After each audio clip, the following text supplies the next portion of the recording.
It began at dawn on October 24, 2025, in the desert plain of Wadi el-Natrūn, Egypt, the sky pale, the air still. At the entrance of the historic St. Bishoy Monastery, delegates and church leaders gathered, their footsteps stirring ancient dust, voices hushed in expectation. The moment felt like prayer incarnate. The theme, "Where now for visible unity?" pressed on their hearts. Inside the modest but dignified halls of the Logos Papal Center, adjacent to the monastery near Alexandria and hosted by the Coptic Orthodox Church, thousands of voices from Asia, Africa, Europe, the Americas whispered ancient creeds in dozens of languages. Sunlight filtered through wooden lattices, landing on broad faces. Bishops in cassocks, young theologians with tablets, female church leaders in headscarves, indigenous pastors in brightly patterned robes. A surge of anticipation pulsed through the room. The world's churches had come for unity, for mission, for faith renewed. The conference opened with solemnity. Dr. Jerry Pillay, General Secretary of the World Council of Churches, WCC, spoke slowly, "Faith, mission, unity. These words must no longer remain in creeds alone.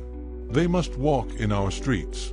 A long silence followed, as if every person registered the weight of history.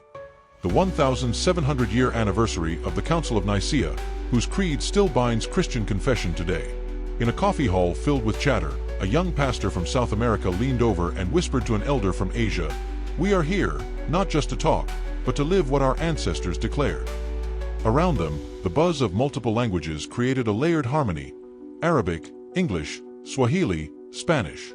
Outside the window, date palms swayed gently in the desert wind. Over the next days, the rhythm of the conference unfolded. Plenary sessions by theologians, worship in the desert dusk, coffee breaks under fading gold light, small group discussions where Pentecostal leaders, Orthodox met bishops, and evangelical women pastors. One memorable moment occurred in a worship session beneath a wooden beam chapel. The gathered crowd sang the Nicene Creed in chant mode, voices growing stronger until the walls seemed to vibrate. Many delegates wiped tears. The human side of the gathering was striking. A delegate from West Africa shared his story. "In my country, division kills our witness. But here I see brothers and sisters I thought I could never pray with." Another, a young woman academic from Korea, described her moment. "When they invited us to the monastic cell of St. Bishoy after dinner, the simplicity of the place made me weep. I felt called back to foundational faith." Their faces, under the harsh desert light, glowed with both fatigue and hope. The central theme, visible unity, took flesh when a turning point session convened on October 26th. Over 400 church leaders gathered around a single table to discuss sacramental life, ministry, mission. A key address by Rev. Professor Dr. Sandra Beards-All spoke bluntly, "We are no longer strangers in the global south, we are hosts. We are no longer guests in these conversations, we are equal." In that moment, theology became tangible. A young indigenous pastor stood and asked simply, "What will I return home with?" Silence followed. Then applause. The question rippled across the room. As the conference neared its close, the desert sun dipped low.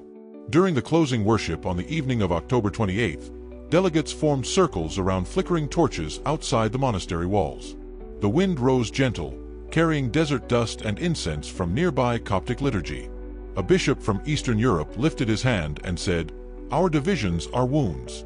His love is salve." The crowd sang softly, and the voices carried across the valley.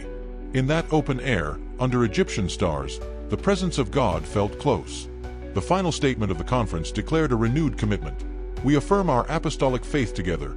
We commit to mutual listening. We pledge to bring visible unity into mission across the decades ahead." A young delegate from Latin America stood and whispered, "This isn't just for Africa or the Middle East. This is for every church, for every believer." In the days that followed, delegates returned home carrying photos of sunlit deserts, new friendships, and ecumenical vows. In the quiet of airports and returning flights, many said the conference had stirred something deep, an inner unity, not just structural. Their faces, once tired, now reflected possibility. Their voices, once hesitant, now resonated with commitment. This event's real power lies not on the stage, but in the silent transformation inside individual hearts. The unity they spoke of will unfold in community meals, shared programs across traditions, combined mission trips, and liturgies where different Christian traditions worship side by side. The theological papers, the dialogues, and the handshakes matter, but deeper still is the invisible work of reconciliation. To the wider Christian community, particularly in the United States, this gathering sends a message. The global church is no longer a spectator in unity conversations. She is a partner, co-author, and participant. The shadow of division doesn't define our story. The light of shared confession and joint mission does. The story of Nicaea's legacy isn't just in history books. It's alive in our worship, our prayers, our shared service. As the winds in the desert have shifted, as voices from every continent have risen, one thing rings clear. Visible unity is not a distant dream, it's the mission of now. The dust settled in Wadi el-Natrūn may fade, but the echo of shared faith will carry across oceans and generations.